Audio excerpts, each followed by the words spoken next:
Fun fact, this is the second time I'm recording this video. Because my new space is so much more acoustically sound than my old one, I had to turn the gain up on my mic to levels that would normally blow everyone's ears out, just so I could be heard. It's a good problem to have.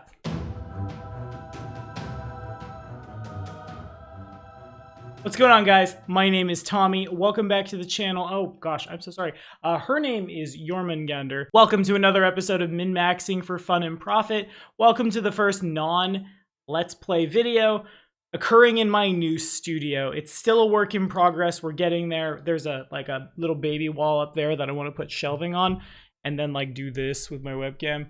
So you can see some dank minis and stuff, so that'll be dope. Burnett 4095 would like us to talk about psychics, and so that's what we're doing.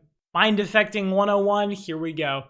If you're liking what you see, and remember to like, subscribe, ding the bell. If you're an editor, interviews are currently open right now for that position, so we should have some other content videos coming out soon. Stay tuned for that. And remember, patronage at any tier gets you access to a Google Sheet upon which this character is created and some stuff that would be really useful for this kind of character.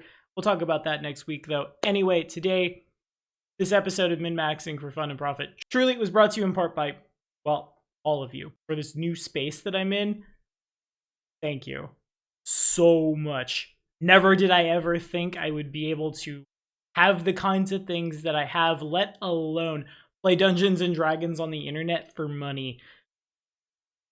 I'm shook.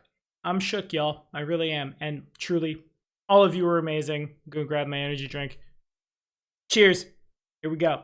All right, so down to business. The big takeaway here for this video, for your psychic casters, psychic or otherwise, is that casting from that tradition in Pathfinder 1st Edition meant you did not have verbal or somatic components. Rather, a psychic caster has thought and emotion components, which, aside from the different spell list and flavor and stuff, is the big change and the big difference between a psychic and, say, a sorcerer.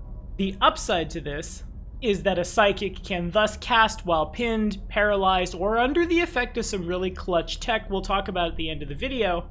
The downside is a psychic spellcaster cannot cast a spell with an emotion component while the caster is under the influence of a non-harmless effect with the emotion or fear descriptor. AKA, the psychic cannot cast when the psychic is shaken. Someone Kornugon smashes you, you're in a bad way. Dazzling display, oh god. The thought component can also be a little hard to fulfill, given that your concentration DCs go up by 10, though you can spend a move action to negate that, but really the big one is the emotion component. I think this is a fair trade-off, because in the Save or Suck universe, if you get hit with a hold person, you can still just fire back at them. And I think a lot of casters in universe will probably make that mistake because they don't know what a psychic is, but that's neither here nor there. Let's talk about the build. I've had this one in my back pocket for a little while. I got to play it for a couple sessions. Unfortunately, it never really got off the ground. Today we will be building around the Psychic Marauder. In addition to some quality of life stuff like charisma to will saves in place of wisdom, immunity to mind affecting, immunity to insanity, it trades out 3 of its Phrenic amps, or 3 of its rage powers, or magus arcana, or whatever you want to call it, for an aura of insanity. As a standard action, the Psychic Marauder can spend 1 point from their Phrenic pool, key pool, arcane pool, blase. God, I'm really glad 2nd edition codified those into one thing. To cause some of their insanity leak out into the minds of those around them. The aura is centered on the Psychic Marauder and has a radius of 10 feet, increasing by 5 feet for every 3 class levels beyond 3rd. Any creature that starts its turn within the aura must succeed at a will save DC 10 plus half the Psychic Marauder's level plus the Marauder's Cha, or be confused for a round. The Psychic Marauder can exclude a number of targets inside the radius equal to 1, plus 1 for every 3 class levels beyond 3rd. The Aura of Insanity lasts for a number of rounds equal to the Psychic Marauder's Charisma modifier, its mind affecting. At 11th level, when a creature rolls to determine the effect of not just the confusion from the aura, but confusion in general, the Psychic Marauder can pop a point from the Phrenic pool to force the affected creature to roll twice, and the Marauder will choose which result is used. At 19th, the Marauder can spend 2 points from her Phrenic pool to select the result without rolling. Confusion is my favorite kind of control. Not only does it waste enemy action economy, it also tends to have the battles end a little quicker. Basically, you roll percentage dice. On a 1 to 25, the creature acts normally. On a 26 to 50, you do nothing but babble incoherently. On 51 to 75, you deal 1d8 points of damage plus strength to self with item in hand, or 76 to 100, attack nearest creature. For this purpose, a familiar counts as part of the subject's self. Any confused character who is attacked automatically attacks its attacker on its next turn as long as it's still confused. So if you can hit multiple people with this, you only need one person to roll the bad one, then they're all just bopping each other. Also, a confused character will not make attacks of opportunity that it is not already devoted to attacking, which means the Psychic Marauder can just move through folks with impunity while this is going off. Now, all psychics have a discipline. It's like a bloodline for sorcerers, mystery for oracles, so on and so forth. For ours, today we will be choosing the Abomination discipline. Quick honorable mention to Psychedelia. It would be a little better if you rolled for stats and can have a really high intelligence, charisma, and wisdom do that one, but I in good conscience cannot say be that mad, despite the fact that this video is all about insanity. Damn, I'm good today. Anyway, the Abomination gets some DR, gets huge spell resistance, but we're mostly here for the dark half, the Psychic Barbarian Rage, if you will. By allowing the dark forces to overcome you, you can enter a state of instinctual cruelty as a swift action. While you're manifesting your dark half, you increase the DCs of your psychic spells by 1, which is huge for a full caster. Gain a +2 morale bonus on will saves, which is huge for the person who can be shut off at the end of a bad will save, but more importantly, you become immune to fear effects. I'm about 90% sure this works the way I think it does, honestly. I'm a little fuzzy on it. If I'm wrong, in the comments, scream at me. If somebody makes you shaken, if you pop on your dark half, you should be immune to the bad parts of that for the duration of your dark half, which allows you to destroy people with your brain. You can also do some bleed damage. It's hard to get out of the thing, but the point here is just immunity to the thing that hurts you and also a buff to your DCs. We want to do that as long as possible. It's really cool. And usually I pick my races by the best favored class bonus I can possibly find, and so today I think we're gonna go with the Halfling for our race. I know maybe that's not the race you picture when you think Eldritch Horror. Just imagine the difference between Frodo at the beginning of the Fellowship versus Frodo when he wouldn't give the ring up, or like Sam versus Sam minus the potatoes. Right? We all on the same page now? A Halfling Psychic's FCB will allow them to treat their Cha as 1/3 higher for the purpose of determining the number of uses or rounds per day of their discipline powers, aka we can be in dark half longer. And since we're going to be immune to fear effects, I don't mind trading out Fearless for Fey Quickened, getting us a +2 racial on initiative, oopsie, to say nothing of Run as a bonus feat for when we, the D6 hit dice, who likes to be really close to people, needs to de-ass the area, and Fleet of Foot by trading out Sure-Footed and Slow Speed gets us to a base speed of 30 feet. Seems real good.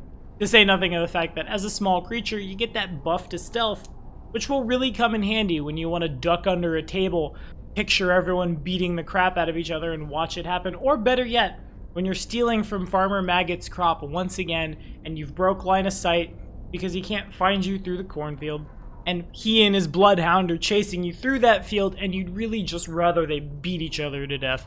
Anyway, for the traits, Reactionary looks really good. We're going to stack a lot of initiative boosting stuff for us, because as a full caster, we always want to go first to set the tone for the battle. For your second trait, follow your heart, friends. Take what you want.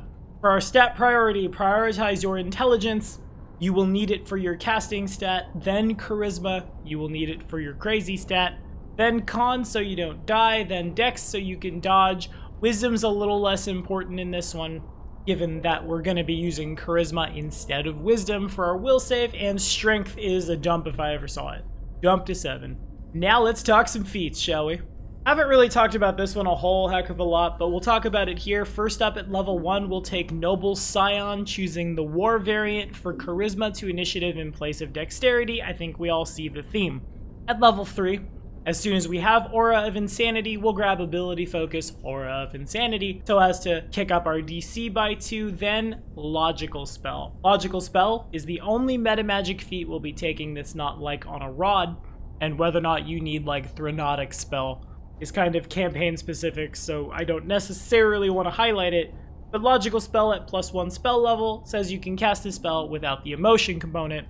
Since we, the spontaneous caster, may apply meta magic as a full round action, sometimes you gotta just hit that logical remove fear really quickly out of resources to not just suck and do nothing for a combat. Those are really the only feats that super matter to us. The rest, you can kind of do whatever. If you want to be an item crafter, be an item crafter.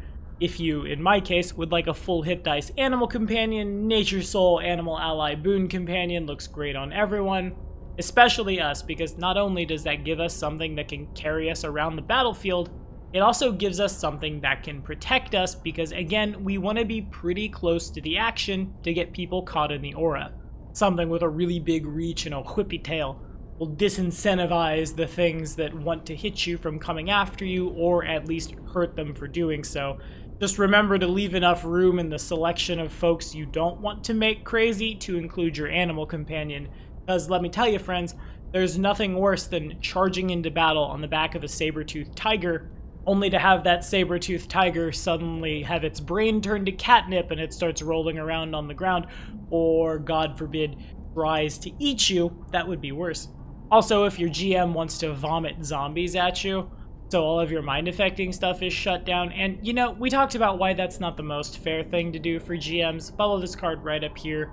I've already ranted about it once. You can see it there. A full hit dice animal companion will ensure you are still able to participate in the combat.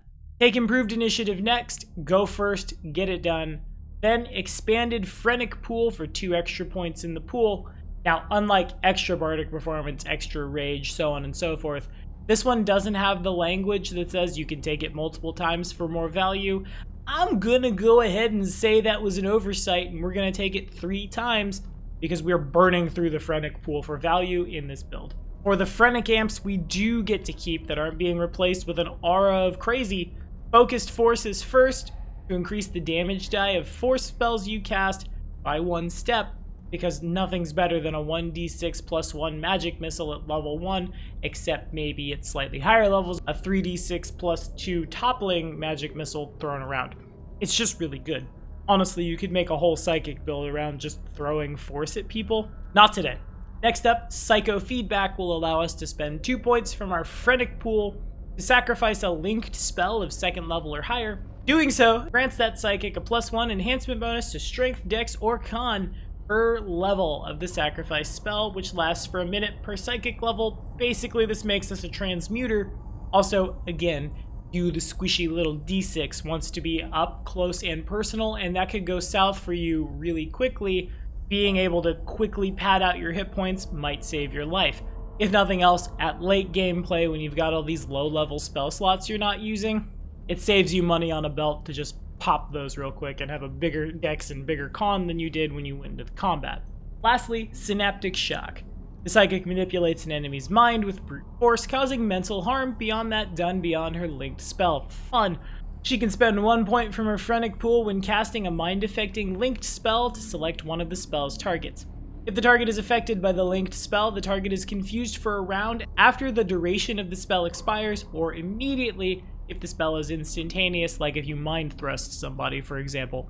If the target passes its save against the spell, it's instead confused for a round. Oops. For each additional point the psychic spends, they can confuse more people with it. It can be applied only to a mind-affecting spell that can affect a number of targets or that has an area. It has no effect on creatures that are immune to mind-affecting effects. Also, putting Synaptic Shock on Confusion when you just manually cast Confusion at people means that even if they pass the save, they're still confused for a round, which is 1 round of mental havoc, which might be all you needed. No big damage math this time, but of course we got some key magic items and spells for you.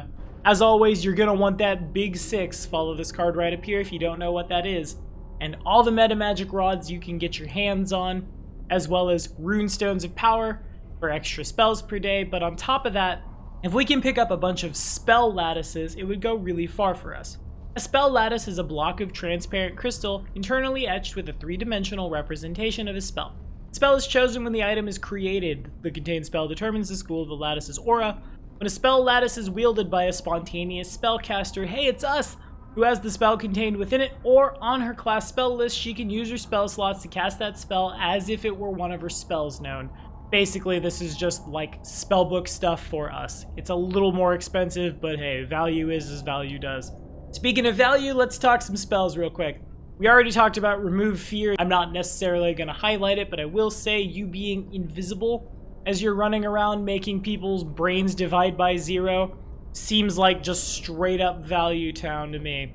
On top of that, especially once you can quicken this bad boy, Ill Omen, a spell which has no save.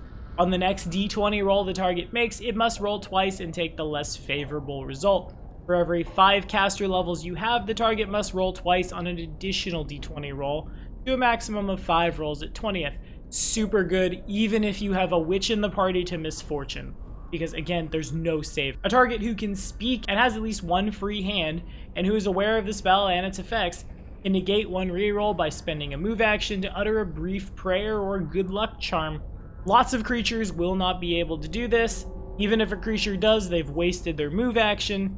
Basically, this is just setup disadvantage, and then they roll against the madness, and they're your playthings. But 2 more for you. Since we lack verbal components, psychic casters are super scary. Probably this is why it's on their spell list. If they cast silence on themselves going into the combat, you shut down other casters while you're still able to function. The barbarian probably also doesn't care that much if his enemy doesn't squish like a watermelon when he hits it with an Earthbreaker, but this is an amazing stealth spell. Again, it shuts off casters on flavor. People are going to be super confused as they're watching their friends babble incoherently or brain themselves with their great clubs. It's good times, really.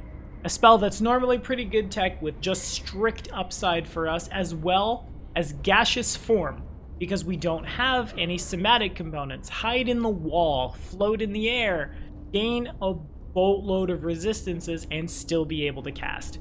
Straight up value. But that's all the time I have for this wonderful piece of battlefield control. What do y'all think? Have we played a psychic? Are we rolling up psychics? I want to roll up a psychic. Let me know about it in the comments, and as always, thank you guys so much for your support. Next week on Min-Maxing for Fun and Profit, we're going back to our nostalgia town, optimizing Rogue from the X-Men. Bad touch dot character, I suppose. See you then.